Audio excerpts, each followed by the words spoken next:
오늘 함께 나눌 말씀의 제목은 운명을 하나님의 손에 맡기시다입니다. 운명을 하나님의 손에 맡기시다.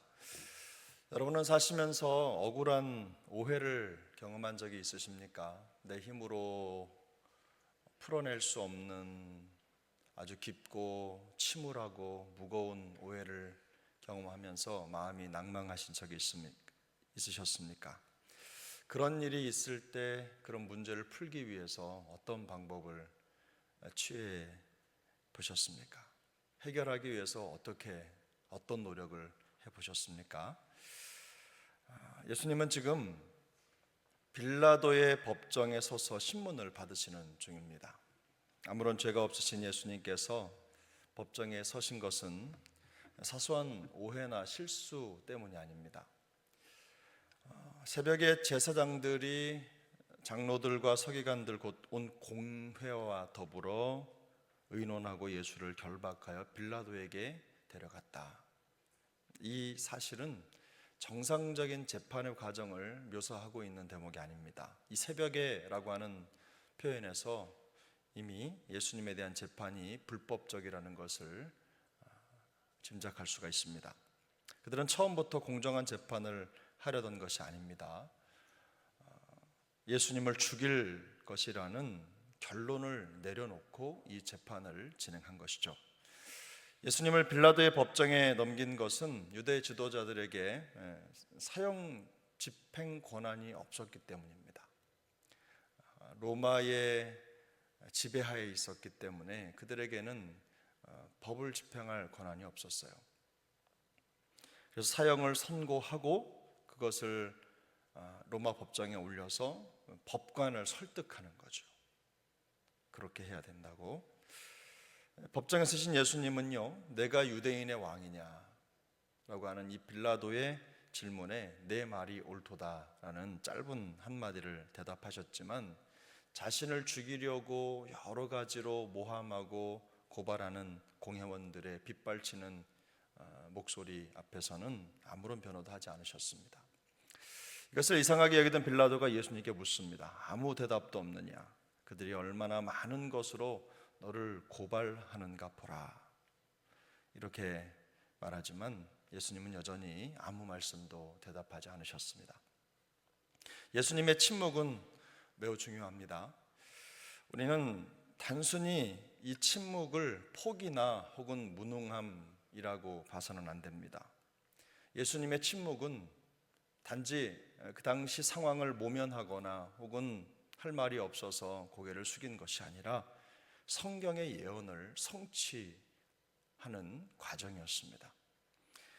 이사야 53장 7절은 이렇게 말씀합니다. 그가 곤혹을 당하여 괴로울 때에도 그의 입을 열지 아니하였으며 마치 도수장으로 끌려가는 어린 양과 털 깎는 자 앞에서 잠잠한 양같이 그의 입을 열지 아니하였도다. 이처럼 말씀의 성취를 위해서 입을 열지 않으시는 예수님의 침묵은 그 모든 상황에 대한 통제권을 하나님께 맡겨드린다는 중요한 의미를 가지고 있습니다. 주님은 스스로 자신을 변호하거나 상황을 통제하려는 인간적인 노력을 앞세우지 않으셨습니다. 그것보다는 모든 것을 아버지 하나님의 뜻과 계획에 온전히 맡겨드리는 침묵으로 하나님께 대한 온전한 신뢰와 순종을 표현하고 계신 것입니다. 자신의 운명을 빌라도가 아닌 하나님의 손에 맡기겠다는 그 마음속에 굳은 의지를 드러내신 것이죠. 복잡한 논리를 내세워서 자신을 죽이려고 하는 모함하고 또 고발하는 사람들에게 진리를 앞세우는 짤막한 한마디만 하셨을 뿐입니다. 그리고는 아무런 말도 하지 않으셨어요. 세상의 참소와 거짓 모함에 아무런 변호도 하지 않으시는 이 예수님의 침묵, 이 침묵이 우리에게 주는 교훈이 있습니다. 우리 그리스도인들의 삶의 자리에 빛처럼 주시는 교훈이 있습니다. 첫 번째는 성도는 세상의 목소리로부터 마음을 지켜야 합니다. 주님은 정치 논리와 이해 타산이 섞여 있는 복잡한 세상 상황 속에서 빌라도가 던진 내가 유대인의 왕이냐라는 질문에 내 말이 옳도다라는 분명한 대답만 하셨을 뿐 다른 어떤 변호도 하지 않으십니다. 주님은 지금 자신의 운명을 결정하려는 이 세상 권력 앞에서 철저하게 봉쇄되고 또 그 힘에 눌려 있지만 자신의 운명을 세상의 권력자들이 결정하도록 허락하지 않으신 것입니다. 겉으로 볼 때 세상 주권자들이 모든 것을 좌지우지하는 것처럼 보입니다만 실상은 그렇지 않습니다. 모든 것이 하나님의 구원 계획 속에서 운행되고 있을 뿐입니다. 모든 것이 하나님의 구원의 섭리와 계획 속에서 움직이고 있는 것이죠. 우리도 종종 이런 비슷한 상황에 놓일 때가 있습니다. 진리와 상관없는 세상의 목소리에 마음이 빼앗기고 또 흔들리고 감정이 무너집니다. 그러나 성도는 자신을 넘어지게 하는 이 세상 소리로부터 마음을 지켜야 합니다.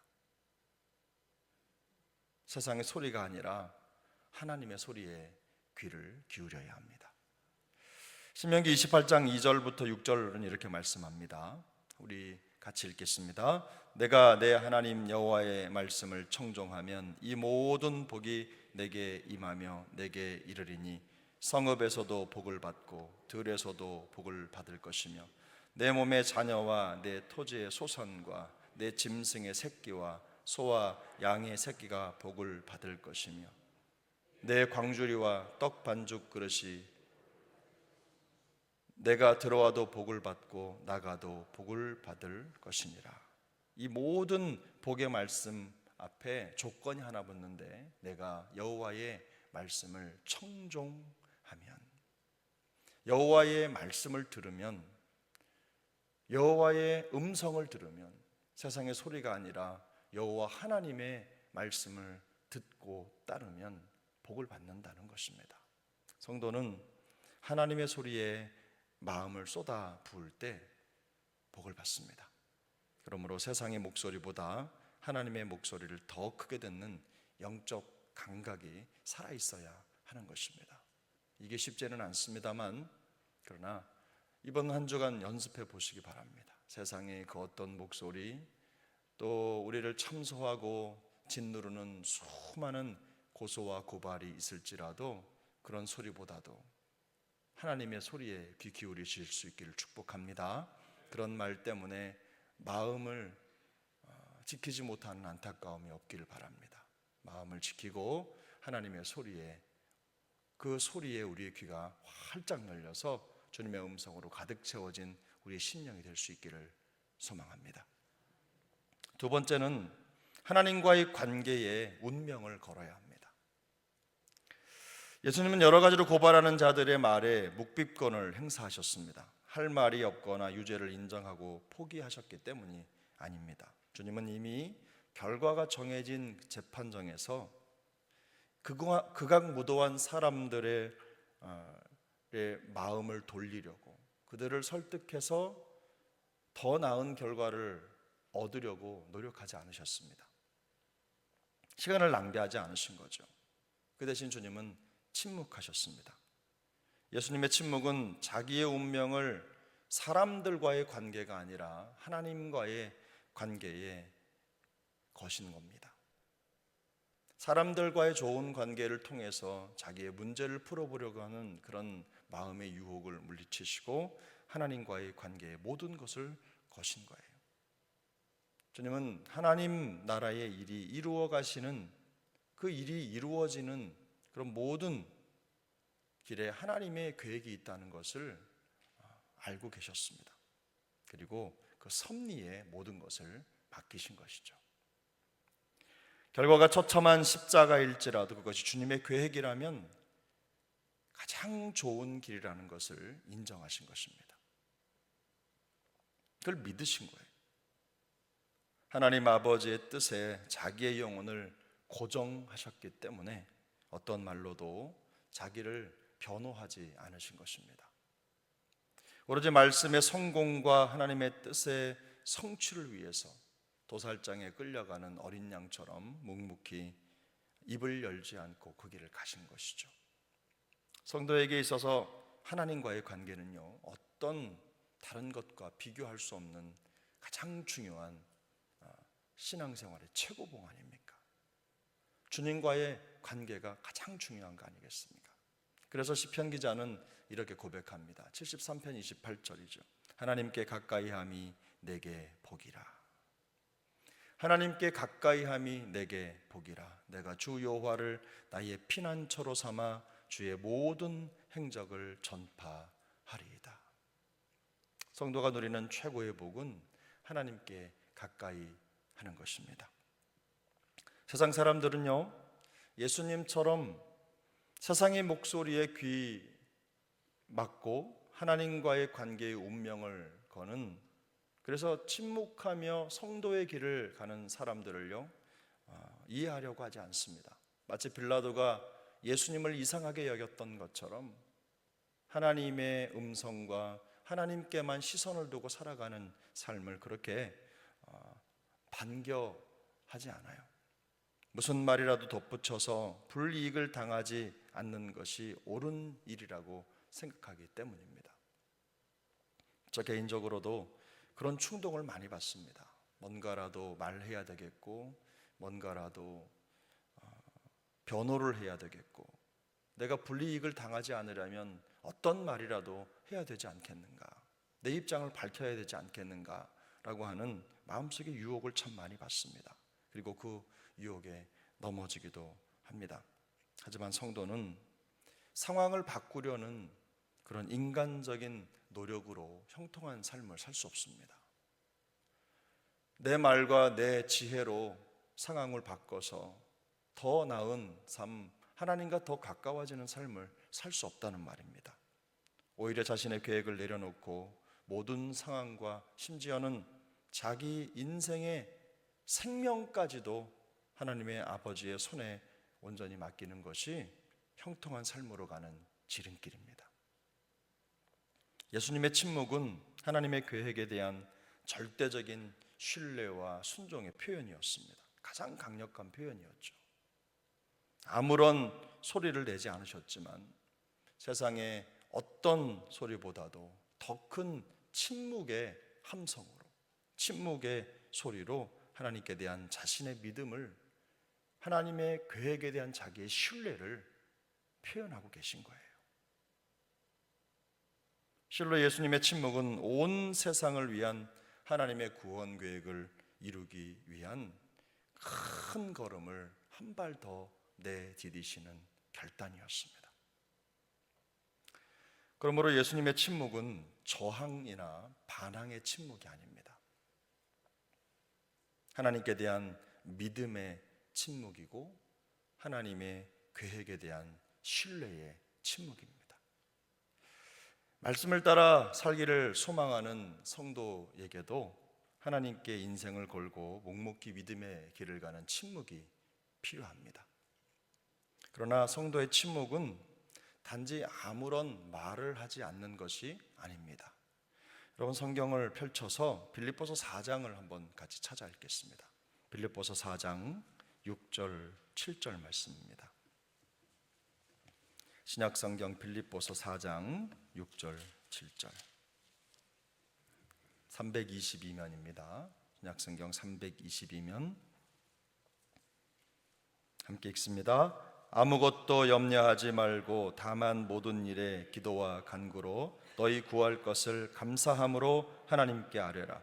그리하면 모든 지각에 뛰어난 하나님의 평강이 그리스도 예수 안에서 너희 마음과 생각을 지키시리라.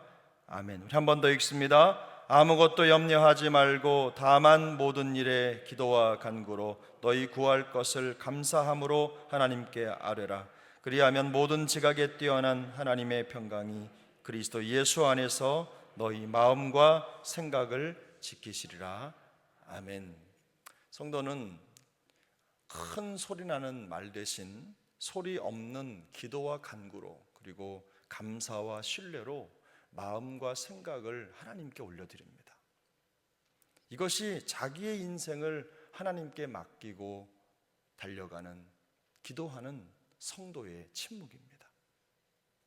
삶의 문제들과 염려들을 주님의 십자가 앞에 내려놓고 주님께서 살펴주시기를, 주님께서 이끌어 주시기를 간절히 소망하는 것입니다.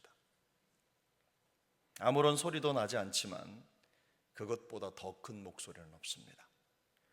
그리고 우리의 모든 삶과 운명을 하나님의 선한 손길에 맡겨드리는 것, 그것이 바로 침묵 기도의 능력을 경험할 수 있는 비결입니다. 뭔가 말하고 싶고 나를 변호하고 싶고 또 뭔가 말해야 되겠다라는 생각이 들 때가 참 많습니다. 그런데 그때 우리 말을 멈추고 오직 기도와 간구로 모든 것을 하나님께 맡겨드리는 침묵 기도를 드려볼 수 있기를 축복합니다. 예수님처럼 잠잠히 주님을 신뢰하면서 순종의 법을 배우게 될 것입니다. 우리의 마음과 생각을 지키신 하나님께서 그리스도 예수 안에서 참된 평안과 기쁨을 허락해 주실 것입니다. 이 은혜가 주님의 고난을 묵상하는 이 한 주간 동안 우리 모두에게 더욱더 풍성히 임하기를 예수님의 이름으로 축복합니다.